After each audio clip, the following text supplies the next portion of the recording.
हाँ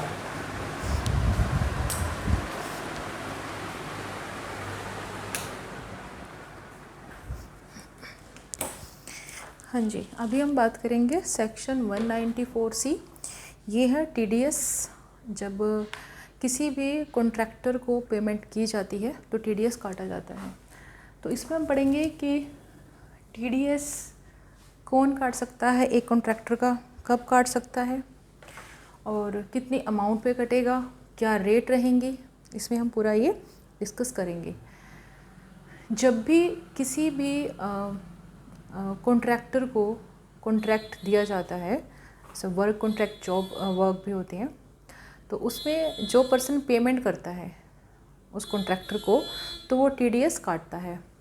अब सवाल ये है, क्या हर पर्सन टीडीएस काट सकता है? हर पर्सन, जैसे अगर आपके मदर अपने सूट को स्टिचिंग के लिए टेलर को दे के आती हैं, वो भी एक कॉन्ट्रैक्ट है, मतलब वो भी एक वर्क कॉन्ट्रैक्ट है, क्योंकि यहाँ पे जो मटेरियल है वो आपकी मदर खुद लेके जाती हैं, बस वो उसको स्पेसिफिक करते हैं कि उनको इस डिज़ाइन का सूट चाहिए, तो वो भी एक वर्क कॉन्ट्रैक्ट है। तो क्या इस केस में टीडीएस कटता है? ऑफ कोर्स नहीं कटता। आपके मदर टीडीएस तो नहीं काटते ना उसका पेमेंट करने से पहले, तो क्यों नहीं कटता, राइट?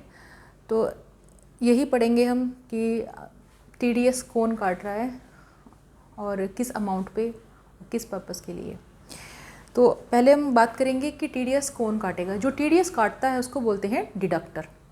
तो कोई भी पर्सन जो टीडीएस काट रहा है उसको बोलते हैं डिडक्टर। जो पर्सन कॉन्ट्रैक्टर से सर्विसेज ले रहा है, मतलब जो कॉन्ट्रैक्टर को पेमेंट करेगा, तो वो है डिडक्टर। जब वो पेमेंट करेगा तो वो पेमेंट के टाइम टीडीएस काटेगा, राइट? तो डिडक्टर कौन है इसमें सेक्शन 194 से में? डिडक्टर वो होगा जो अपने बिजनेस पर्पस के लिए कॉन्ट्रैक्टर की सर्विसेज लेता है, फर्स्ट पॉइंट। सेकंड, ये तो हो गया पर्पस। सेकंड है कब काटेगा।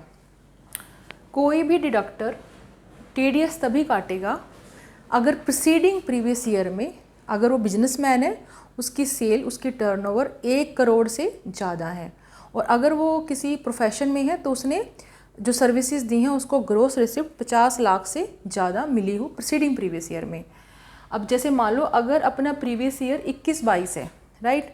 असेसमेंट ईयर 22-23, प्रीवियस ईयर 21-22 में टीडीएस कोई डिडक्टर तभी काटेगा अगर प्रीसीडिंग प्रीवियस ईयर मीन्स 2021 में उस पर्सन की जो टर्नओवर है, अगर बिजनेसमैन है तो 1 करोड़ से ज़्यादा, और अगर वो किसी प्रोफेशन में है तो उसको ग्रोस रिसिप्ट 50 लाख से ज़्यादा मिली हो।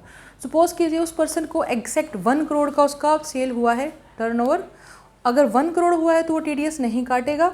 यही कुछ सिली मिस्टेक्स बच्चे करते हैं, अगर एग्जैक्ट 1 करोड़ दिया है तब भी वो टीडीएस काट देते हैं, उस पर्सन से कटवा देते हैं। तो वो क्या है, अगर 1 करोड़ से ज़्यादा जाएगा तभी वो पर्सन टीडीएस काटने के एलिजिबल है। अगर एग्जैक्ट 1 करोड़ है तो वो टीडीएस नहीं काट सकता। वैसे ही प्रोफेशन के केस में अगर एग्जैक्ट 50 लाख की अमाउंट है तो वो पर्सन जो डायरेक्टर है एलिजिबल नहीं है टीडीएस काटने के लिए।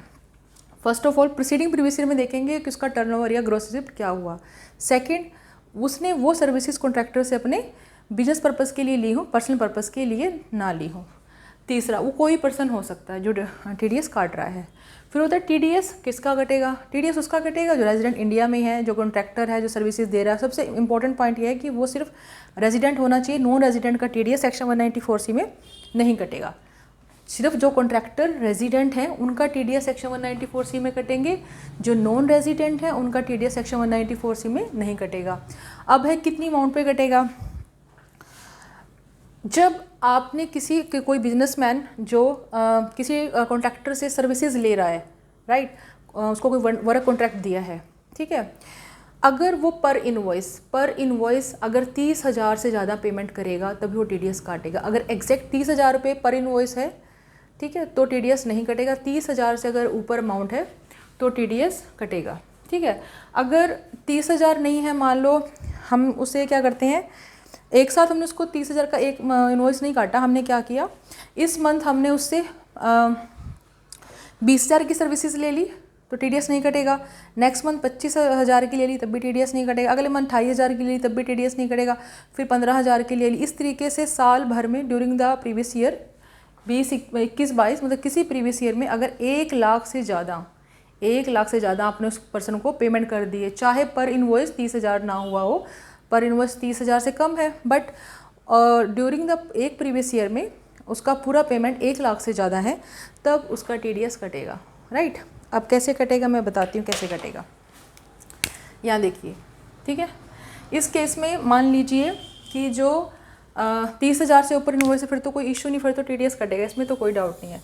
अब 1 लाख वाला क्या सीन है इसमें, मान लीजिए कि ये अप्रैल, मई, जून, जुलाई, यहाँ उसको 25,000 पेमेंट कर दी, यहाँ 28,000, यहाँ 25,000 और यहाँ 29,000, ठीक है।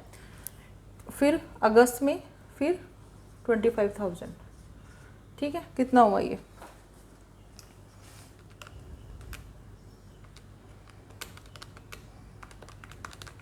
हो गया 1,32,000।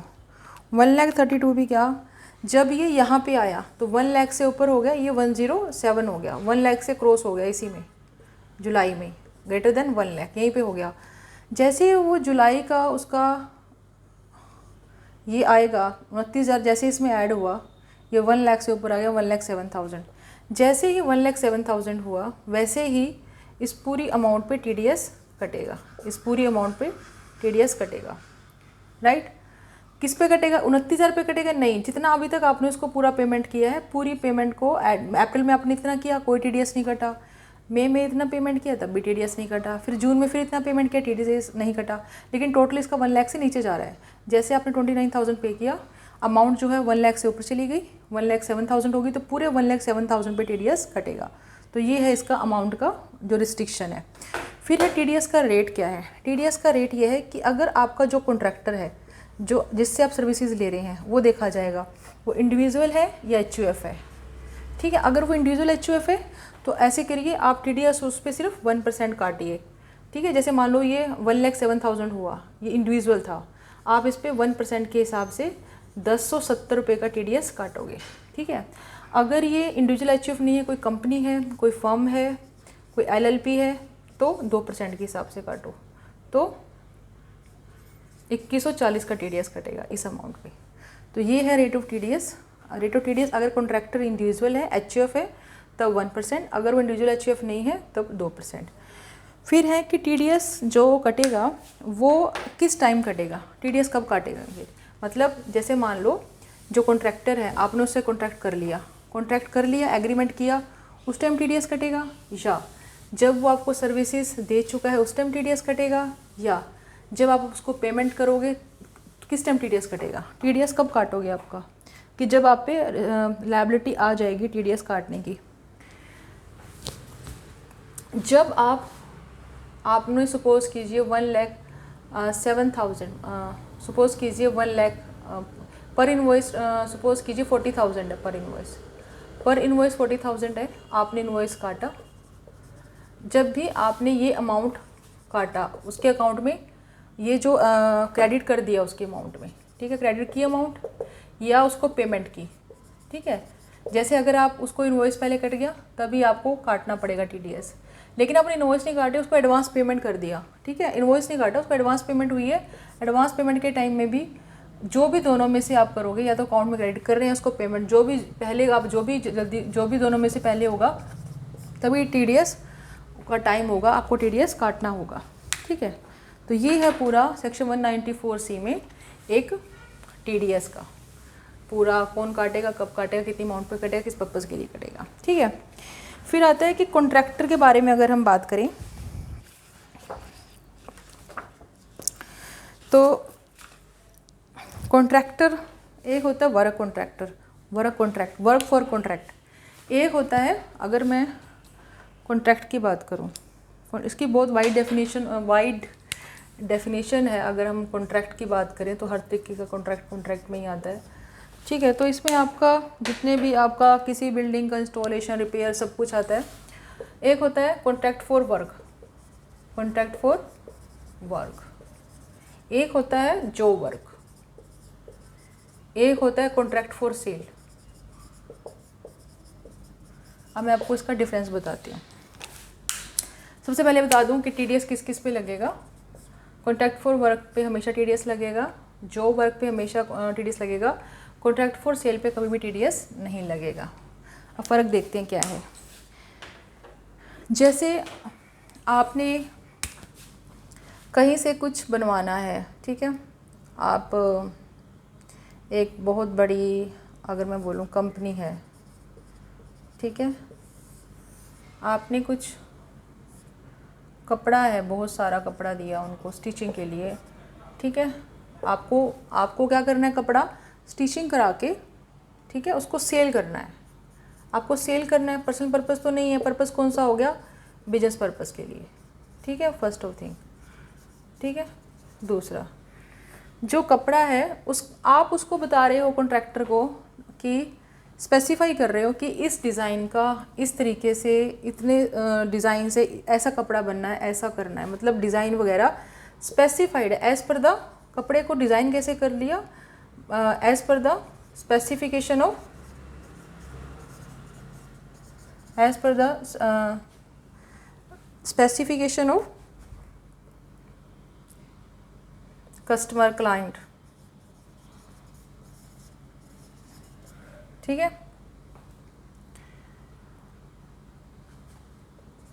जहाँ पे, और जो मटेरियल है वो भी कौन दे रहे हैं, वो भी दे रहा है क्लाइंट। जहाँ पे मटेरियल क्लाइंट का है, स्पेसिफिकेशन क्लाइंट दे रहा है, उस केस में ये सेक्शन 194C में कवर हो जाएगा और इस पर TDS लगेगा। अब डिपेंड करता है कॉन्ट्रैक्टर क्या है। कॉन्ट्रैक्टर अगर इंडिविजुअल HUF है तो 1% के हिसाब से TDS कटेगा, कंपनी या 2% के हिसाब से लगेगा। तो ये कॉन्ट्रैक्ट फॉर वर्क, जहाँ पे मटेरियल आपका है, स्पेसिफिकेशन आप देते हो कि कपड़ा कैसे, कुछ भी चीज़ कैसे बनेगी, उस केस में आप है कॉन्ट्रैक्ट फॉर सेल बोला जाता है उसको। अब वो इनवॉइस बन रहा है जो, अगर इनवॉइस में एक तो हो गया मटेरियल, ठीक है, मटेरियल की कॉस्ट आ गई, ये आ गई 4 लाख, और जो काम किया है, जो वर्क, जो सर्विसेज दी हैं, जो वर्क की सर्विसेज दी हैं वो हैं 50,000 की। अगर इनवॉइस में मटेरियल का और वर्क, जो उसका work for contract for work है, उसको अलग अलग आइडेंटिफाई किया हुआ है अमाउंट को, तो सिर्फ जो कॉन्ट्रैक्ट फॉर वर्क है उस अमाउंट को स्पेसिफाई अलग से किया हुआ है, जो सर्विसेज दी है कॉन्ट्रैक्टर ने, उस पर ही TDS लगेगा। इस केस में सिर्फ 50,000 पे ही TDS लगेगा एट द रेट ऑफ 1% और 2% as per the status of contractor, right. अगर ये टोटल ही ये इस तरीके से इसको बाइफरकेट करके ना दिखाया जाए, इकट्ठा ही 4,50,000 दिखा दिया जाए, तो पूरे 4,50,000 पे ही TDS कट जाएगा 1% और 2% की रेट से।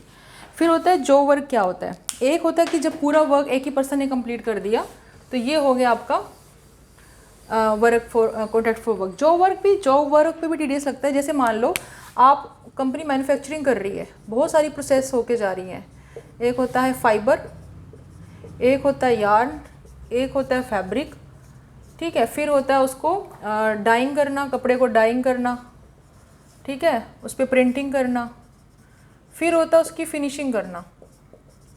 इतनी सारी प्रोसेस हो रही है कपड़े पे, ठीक है। अगर कंपनी फाइबर खुद उनका लेके आती है, यार्न बनाती है, फैब्रिक भी खुद का है, डाइंग उस पर जो प्रिंट है वो खुद नहीं करते, वो किसी थर्ड पार्टी को दे रही हैं, तो इसको बोलते हैं जॉब वर्क। तो जॉब वर्क को भी सेक्शन 194C में कवर किया गया, इस पर TDS काटा जाएगा same as per the status of the contractor, जिसको आपने जो वर्कर होगा यहाँ पे, कॉन्ट्रैक्टर तो नहीं, तो ये इसमें कवर हो जाएगा। फिर होता है एडवर्टीजमेंट भी इसमें कवर होती है वर्क, इसमें कॉन्ट्रैक्ट फॉर वर्क। सपोज़ कीजिए ये एक पर्सन है, ये मिस्टर राम है, या फिर कोई एक कंपनी ले लीजिए, कुछ भी ले लीजिए। स्टेटस जो है, जो सर्विस ले रहा है कॉन्ट्रैक्टर की, उस पर कोई फ़र्क नहीं पड़ रहा। स्टेटस का फ़र्क पड़ेगा जो सर्विसेज कॉन्ट्रैक्टर दे रहा है, 1% 2% रेट उसके हिसाब से ये दी हुई है। जो कॉन्ट्रैक्टर है, कोई पर्सन हो, उनको कुछ एडवर्टीजमेंट करवानी है, ठीक है, वो चाहते हैं कि उनकी ऐड TV पे चले या न्यूज़पेपर में आए, ठीक है, तो वो डायरेक्ट इनसे कॉन्टैक्ट नहीं करती। जो कंपनीज होती हैं वो किससे कॉन्टैक्ट करती हैं, वो कॉन्टैक्ट करती हैं ऐड एजेंसी से, ठीक है, ऐड एजेंसी से कवर करती हैं। आगे ऐड एजेंसी इन TV या फिर जो ये न्यूज़पेपर्स होते हैं, इनमें ऐड दिलवाते हैं इनकी, ठीक है। एक तरीके से अब ये जो बिजनेसमैन है ये स्पेसिफाई कर रहा है ना कि मुझे इस चीज़ की ऐड देनी है और मुझे इस चीज़ की ऐड देनी है, इस तरीके से ऐड देनी है, इतने वर्ड्स की ऐड देनी है, इतने मिनट की ऐड देनी है। It is defined by the company businessman, और एजेंसी सिर्फ उसके अकॉर्डिंग उसका ऐड जो उसकी रिक्वायरमेंट है उसको बता देती है, उसको उसके अकॉर्डिंग उसकी ऐड बनाई जाती है। ठीक है, तो ये जो भी पेमेंट इसको करेगी, जो बिजनेसमैन एडवर्टीजमेंट एजेंसी को पेमेंट करेगा, एड एजेंसी को पेमेंट कर रहे हैं ऐड के लिए, ये भी सेक्शन 194C में कवर होता है।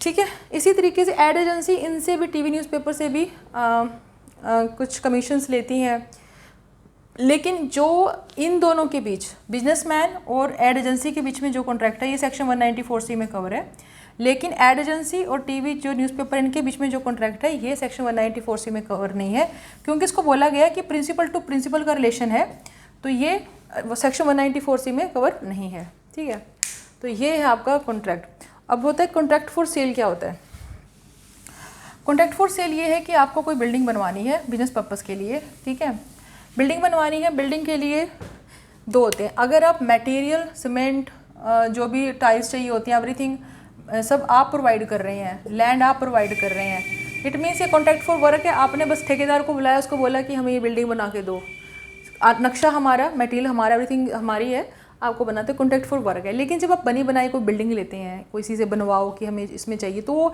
आपका कुछ नहीं है ना, आपकी स्पेसिफिकेशन थी इसमें कैसा चाहिए आपको, आपके अकॉर्डिंग तो चीज़ नहीं बनी, ऑलरेडी एग्जिस्ट कर रही है, ऑलरेडी बिल्डिंग है, आप गए, आपने परचेज़ कर लिया उसको, उसमें आपने ना तो जब आप ना मटेरियल दिया, ना लैंड आपकी, ना आपने कोई स्पेसिफिकेशन दिया कैसे बनाना है, ना आपने कोई मटेरियल दिया, वो कॉन्ट्रैक्ट फॉर सेल हो गया। ठीक है, जहाँ आप अपना स्पेसिफिक अपने हिसाब से कोई चीज़ बनवाएंगे अपना मटेरियल देके, वो कॉन्ट्रैक्ट होता है contract for work. Job work होता है किसी एक प्रोसेसिंग को आपने आगे दे दिया किसी और को, इसे जॉब वर्क। ठीक है, वो दोनों इसमें कवर है। कॉन्ट्रैक्ट फॉर सेल होता है जब आपका कुछ नहीं, आप गए, आपने कोई चीज़ परचेज़ कर ली, आपकी ना तो चीज़ कस्टमाइज आपके अकॉर्डिंग बनाई गई, ना आपने मटेरियल दिया, कुछ नहीं दिया, वो आपने ले ली, इसे कॉन्ट्रैक्ट फॉर सेल। तो ये होता है इसमें मेन फ़र्क। तो सेक्शन 194C में कॉन्ट्रैक्ट फॉर वर्क और जॉब वर्क जो है वो इंक्लूड है, इस पर TDS कटेगा, कॉन्ट्रैक्ट फॉर सेल पे TDS नहीं कटेगा। ये कॉन्ट्रैक्ट में नहीं, मतलब इसमें सेक्शन 194C में कवर नहीं है। ठीक है, तो ये है। अब जो कोई भी कंपनी है, उनका जो हेड ऑफिस है, राइट, उनका जो हेड ऑफिस होता है, ठीक है, तो उनके वो मान लो कोई मैन्युफैक्चरर है, ठीक है, मैन्युफैक्चरर है, तो वो सप्लाई करेगा अपनी गुड्स को, अलग अलग डिस्ट्रीब्यूटर के पास जाएगा। ठीक है, डिस्ट्रीब्यूटर अलग अलग शहरों में होते हैं, डिस्ट्रीब्यूटर अलग अलग शहरों में होते हैं, ये महाराष्ट्र में है, ये हिमाचल में है, ये हरियाणा में है, ऐसे। ठीक है, तो ये उड़ के तो नहीं जाएगा ना, थ्रू ट्रांसपोर्टेशन जाएगा, डिलीवरी होगी इनकी। डिलीवरी के लिए अब क्या करोगे, गुड्स कैरेजेस को हायर किया जाएगा, गुड्स कैरेजेस लिए जाएंगे। अब ये भी हो सकता है कि ये जो मैन्युफैक्चरर है मिस्टर राम ले लेते हैं, ठीक है, अगर वो पंजाब में है, पंजाब से अगर वो महाराष्ट्र अपना माल भिजवा रहे हैं अपने किसी डिस्ट्रीब्यूटर को, या तो डिस्ट्रीब्यूटर अपने according to depend upon the contract, या तो डिस्ट्रीब्यूटर जो है वो अब खुद माल उठाएगा यहाँ से, ठीक है, या फिर मैन्युफैक्चरर उसके पास माल भेजेगा, किसी न किसी ट्रांसपोर्टेशन को यूज़ करेंगे।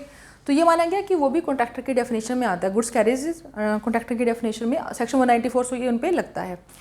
तो मतलब जितने भी गुड्स कैरेजेस हैं ये, इन पे सेक्शन 194 से, जो ट्रक है, जो भी आप यूज़ कर रहे हो कमर्शियल व्हीकल्स, तो इस पर सेक्शन जो गुड्स कैरेजेस होती हैं, सामान को ढोने के जो ये व्हीकल्स होते हैं, इनको गुड्स कैरेजेस बोलते हैं। इनके साथ या तो ये कॉन्ट्रैक्ट करेंगे या ये कॉन्ट्रैक्ट करेंगे, जो भी इनको पेमेंट करेगा वो डिडक्टर बन जाएगा, राइट, जो भी जिसका भी एग्रीमेंट होगा इनके साथ। ठीक है, तो अब क्या है, जो गुड्स कैरेजेस हैं, अगर इनका भी TDS काटा जाएगा, ऐसे रेट रहेगी 1%, 2%, ठीक है। लेकिन इसमें क्या है कि अगर कोई गुड्स कैरेजेस वाला के पास साल में मान लो प्रीवियस ईयर 21-22 में उसके पास 10 गुड्स कैरेजेस हैं, चाहे उसके हायर पे हो, चाहे उसने मतलब खुद किराए पे चला रहा हो या लीज पे कर रहा हो, ठीक है, कैसे भी कर रहा हो, उसके पास अगर अपने जो है ओन्स हैं, जो उसके पास 10 से कम है, 10 से कम या 10 के इक्वल, साल में कभी भी रहे हो, मान लो उसका पूरा साल 10 से ज़्यादा रहे हैं, साल के एक दिन भी अगर उसके 10 से कम रहे हैं या 10 के इक्वल रहे हैं तो उस पर TDS नहीं लगेगा। 10 से कम या 10 साल में कभी भी रहे हो, even at any time, even a single day, even in that case TDS उस पर्सन पे, उस गुड्स कैरेजेस वाले पे नहीं लगेगा। ठीक है, अगर उसके पूरे साल 10 से ज़्यादा गुड्स कैरेजेस हैं तब उस पर TDS लगेगा, फर्स्ट पॉइंट। दूसरा, TDS कब नहीं लगेगा? TDS तब नहीं लगेगा अगर वो अपना एक डिक्लेरेशन फर्निश करेगा, किसको? डिडक्टर को, कि मेरे पास 10 से कम है मेरे पास, ये 10 या 10 से कम मेरे पास गुड्स कैरेजेस हैं, 10 से कम है, और वो अपना पैन फर्निश करता है उसको। उसी केस में आप अपना डिक्लेरेशन दोगे, उसको फर्निश करोगे डिडक्टर को फर्स्ट। दूसरा, वो बताएगा, ये डिक्लेरेशन देगा कि मेरे पास 10 या 10 से कम है गुड्स कैरेजेस, ठीक है। दूसरा, वो अपना पैन उसको देगा। उस केस में उसका TDS काटने की ज़रूरत नहीं है, अदरवाइज TDS कटेगा। अगर वो डिक्लेरेशन नहीं देगा TDS कटेगा। अगर डिक्लेरेशन भी नहीं दे रहे हो, पैन भी नहीं दे रहे हो, even in that case TDS कटेगा 20% से, ठीक है। तो ये है इसका मेन। अगर 10 से ज़्यादा है पूरा साल तब आपका TDS कटेगा गुड्स कैरेजेस वाले का, ठीक है। पैन नहीं दोगे तो 20% TDS कटेगा, ठीक है। अब हम बात करते हैं कुछ CBDT के सर्कुलर की।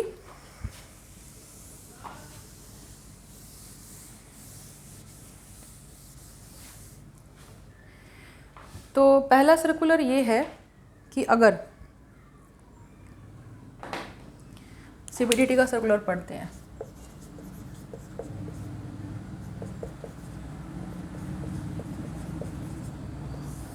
अगर कोई पर्सन है, हमने बड़ा वर्क फॉर कॉन्ट्रैक्ट होना चाहिए कॉन्ट्रैक्टर के लिए। अगर कोई पर्सन है, ये कोई सेलर है, ठीक है, ये इसका क्लाइंट है, ये इसको गैस सप्लाई कर रहा है, ये इसको क्या सप्लाई कर रहा है? ये इसको गैस सप्लाई कर रहा है। तो कॉन्ट्रैक्ट कौन सा होगा अगर वो गैस सप्लाई कर रहा है? तो गैस सप्लाई कर रहा है तो ये कॉन्ट्रैक्ट फॉर सेल है, कॉन्ट्रैक्ट फॉर सेल है, जिस पे TDS नहीं लगता। गैस सेल कर रहा है, उसकी रिक्वायरमेंट के लिए जो उसके पास है, उसने ऑर्डर किया, वो उसको दे रहा है सर, कॉन्ट्रैक्ट फॉर सेल। लेकिन अब डिलीवरी के लिए क्या कर रहा है? इस सेलर के पास ही क्या है? अपने खूब सारे गुड्स कैरेजेस हैं, गुड्स कैरेजेस हैं। तो इसने इनवॉइस बनाया, किसने? सेलर ने। क्या कि देखिए हमने गैस दी है 5 लाख की और हम डिलीवरी चार्ज लेंगे आपसे 50,000 रुपये, ठीक है। अब सवाल ये है कि इस डिलीवरी चार्ज पे TDS कटेगा कि नहीं कटेगा, ठीक है, ठीक है। इनके खुद के थे, कोई थर्ड पार्टी तो थी नहीं। इस तरीके से अगर ऑनर का खुद के ही जो सेल कर रहा है, ठीक है, और ये कॉन्ट्रैक्ट फॉर सेल था, मेन कॉन्ट्रैक्ट क्या है, नेचर क्या है इसकी, इनवॉइस की कॉन्ट्रैक्ट की नेचर क्या है? ये था मेन, हमें गैस सेल करनी थी, ठीक है, तो कॉन्ट्रैक्ट फॉर सेल था। तो मेन जो कॉन्ट्रैक्ट उसकी नेचर को देखा जाएगा, इसको 50,000 पे TDS नहीं कटेगा, क्योंकि ये कोई उन्होंने ना तो इसने कॉन्ट्रैक्ट किया है किसी थर्ड पार्टी से कि हम आपके गुड्स कैरेजेस ले रहे हैं, आपको वहाँ डिलीवरी करके आना है तो आपको चार्ज देंगे।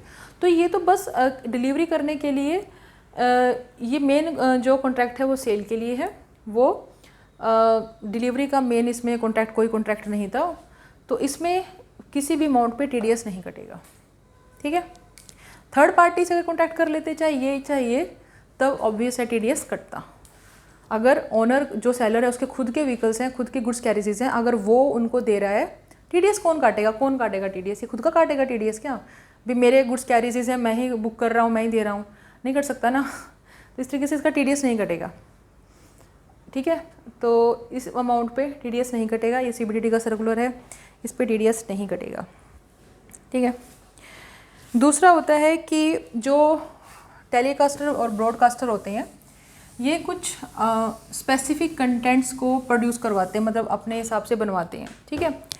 तो जो ब्रॉडकास्टर है, टेलीकास्टर है, ठीक है। अगर ब्रॉडकास्टर और टेलीकास्टर अगर किसी भी कंटेंट को प्रोड्यूस करवाते हैं, कैसे? According to their requirements, right, और वो उसके सभी कॉपीराइट्स को ले लेते हैं, ठीक है, ठीक है, सभी कॉपीराइट्स को ले लेते हैं। तो ये सेक्शन 194C में हो, क्योंकि उसने काम किया है as per the specification, as per the requirement of the